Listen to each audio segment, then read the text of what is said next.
We're good? Okay. Good evening. I am here today to speak and condemn the continued action and violation of human rights of the Iranian people.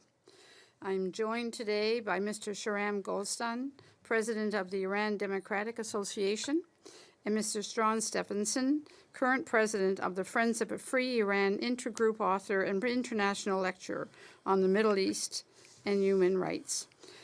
It is time that Canada called the IRGC exactly what they are, a terrorist organization.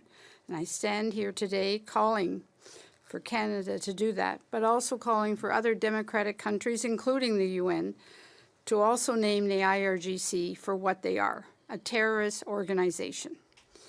President Raisi had conducted a reign of terror on the Iranian people for far too long. We need to, not only for the Iranian people, but for the stabilization of the Middle East. The terrible loss of lives in Israel and Gaza is a direct result of Iran and the IRGC's actions. It's time to make the voices of the Iranian people heard now, especially the Iranian women, in particular, who have rebelled against compulsory religion, compulsory government, and the compulsory hijab as just a few small examples. They will be freed from the shackles of oppression, and they will tread the path of progress and equality in a free Iran. Change is within reach for the Iranian people, but more importantly, and just as importantly, it would be a question of eliminating the human rights abuses and the terror that thousands of Iranian young men and women live every day under the fear of that regime. And it's all led by the IRGC. I will now call Mr. Shahram Golestaneh to make comments, please.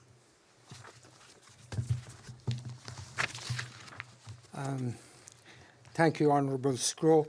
I'm here to represent many Iranian Canadian communities across Canada who recently, actually on May 23rd, sent an open letter to the Prime Minister Trudeau to designate the IRGC as a terrorist entity.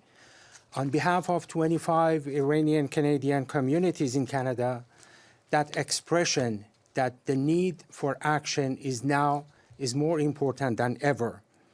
The recent death of Ebrahim Raisi, who was known as the Butcher of Tehran, is an indication for the Iranian people and the Iranian Canadian community that the hope for change is within reach. Standing here on the stage here are two, Mr. Hassani and Ms. Garmrudi, who hold actually pictures of his brother and her uncle, who was killed in the mass execution of political prisoners in 1988, in which Raisi was actually a member of the death committee issuing those killing orders.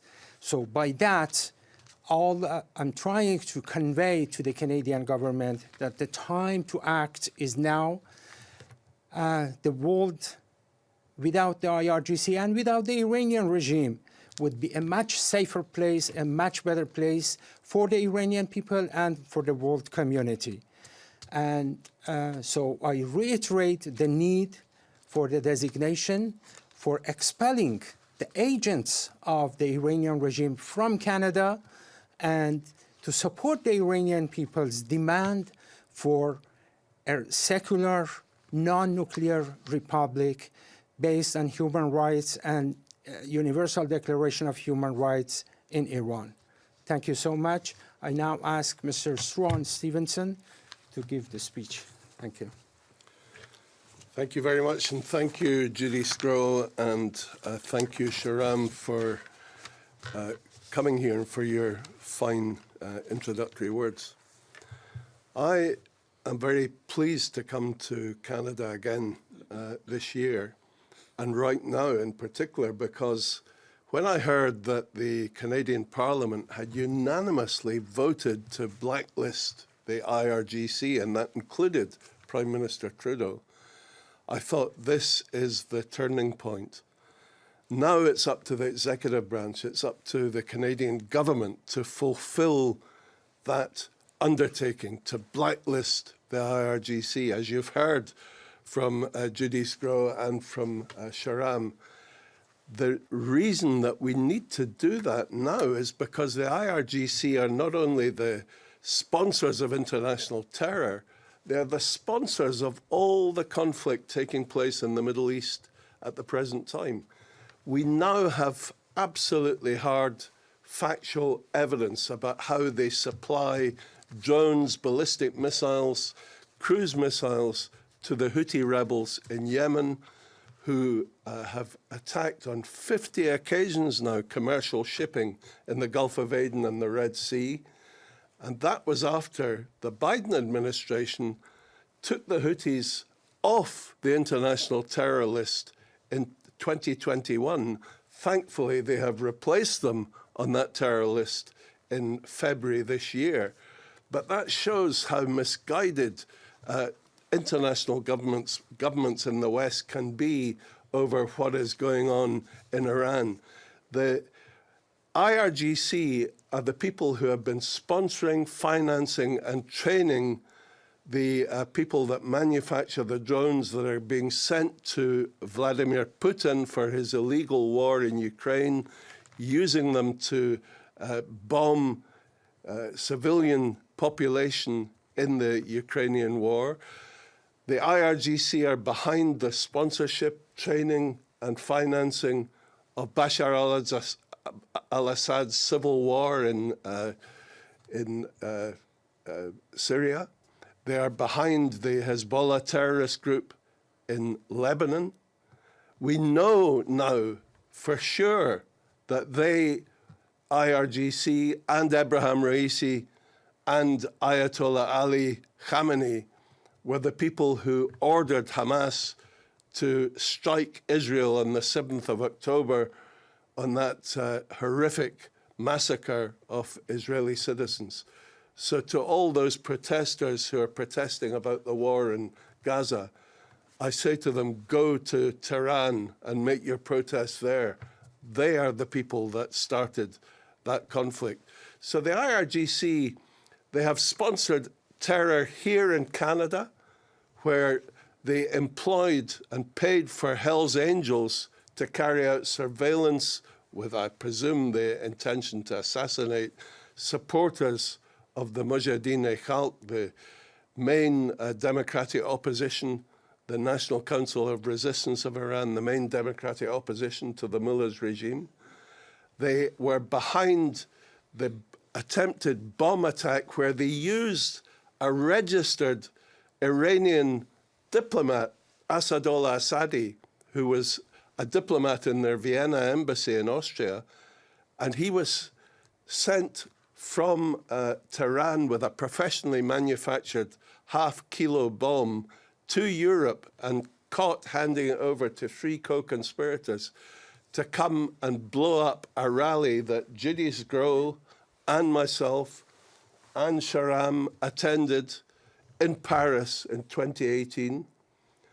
More recently and horrifically, in November last year, they were behind, certainly, the attempted assassination of my great friend and colleague, Alejo Vidal-Quadras, the senior Spanish politician who was vice president of the European Parliament for 15 years. They sent a hitman to shoot him. He was shot in the head outside his home in Madrid and miraculously has survived. But that was certainly a crime committed with the full involvement of the elite in the IRGC. They sent people from their embassy in Albania to bomb the Ashraf Free compound in Albania, which is the home to 3,000 supporters of the NCRI and the MEK, to the extent that Edi Rama, the Prime Minister, expelled the ambassador and the ambassador's staff and closed the Iranian embassy. But still, the EU and the UK refused to blacklist the IRGC. Most recently, our Foreign Minister, David Cameron, said that if he blacklists the IRGC, it will simply mean that the British embassy in Tehran will be closed, and we will no longer be able to have dialogue with the mullah's regime. Why do we want dialogue with a regime of murderers of that capacity? The time has come. We've, for 45 years, had a failed policy of appeasement of the mullahs. Now, if the Canadian government takes this definitive action, blacklists the IRGC, the message that will send to the EU and the UK will be profound. And I am certain then that they will follow suit. For America, Canada, both to blacklist the IRGC, it would be almost indisputable for the EU and the UK not to follow their lead. So I really hope they do that. One final point I wish to make before we run out of time. For the United Nations, founded by President Roosevelt to uphold fundamental freedoms, to support human rights, women's rights, to prevent the violation of human rights and human rights abuse, for them to fly their flag at half-mast in their headquarters in Geneva, to hold in the UN Security Council a 1-minute silence, and now on the 30th of this month to call a memorial service to send their condolences to the death of the butcher of Tehran, who you heard has the blood of tens of thousands of innocent people on his hands as an executioner. That is an outrage.